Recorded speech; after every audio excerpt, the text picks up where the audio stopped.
সিলেট কৃষির এই প্রতিবেদনে সবাইকে স্বাগত জানাচ্ছি। আমি এইচ.এম. সাইদুর। আজকে আমরা আছি হাকালুকি হাওরের পাদদেশে। আপনারা জানেন যে শীতকালীন যে সবজিগুলো রয়েছে এগুলো সব থেকে বেশি ক্ষেত হয়ে থাকে সিলেটের মৌলভীবাজার জেলার জুড়ি উপজেলার এই প্রত্যন্ত হাকালুকি হাওরে। এখানে বিভিন্ন ধরনের সবজি রয়েছে যেগুলো আজকে এই প্রতিবেদনে তুলে ধরার চেষ্টা করব। চলুন আজকের এই প্রতিবেদনটি শুরু করা যাক।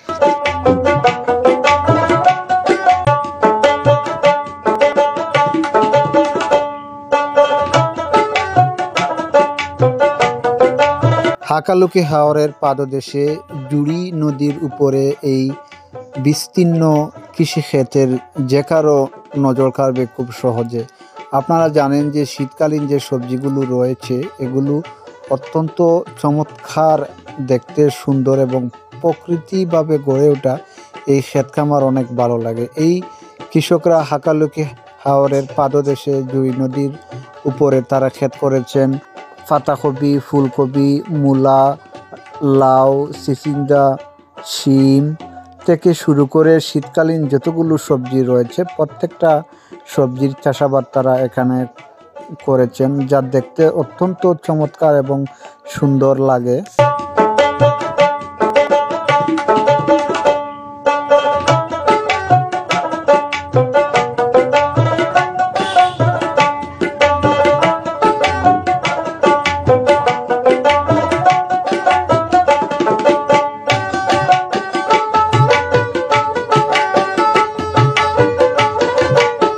বাংলাদেশ কৃষি প্রধান দেশ। আসুন আমরা স্লোগানে মুখরিত হই, কৃষক বাঁচলে বাঁচবে দেশ।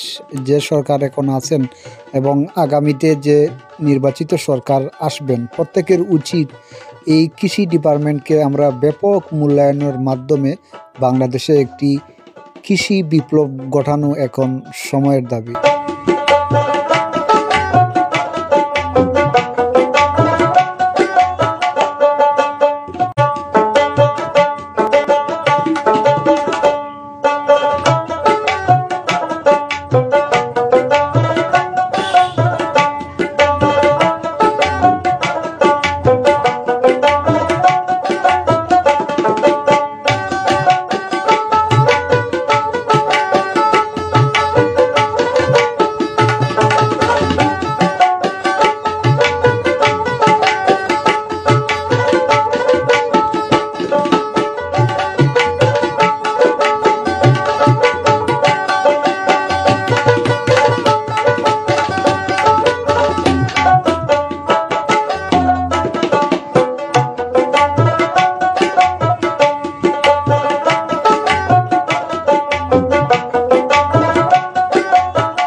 দেখতে দেখতে আমরা আজকের এই প্রতিবেদনের একেবারে শেষ পর্যায়ে চলে এসেছি। কে কোথা থেকে এই প্রতিবেদনটি দেখছেন অবশ্যই আমাদের জানাতে ভুলবেন না। আপনার ক্ষেত গৃহস্থী প্রচার করতে যোগাযোগ করতে পারেন স্ক্রিনে দেওয়া নাম্বারে। সবাই ভালো থাকবেন, সুস্থ থাকবেন। আল্লাহ হাফিজ।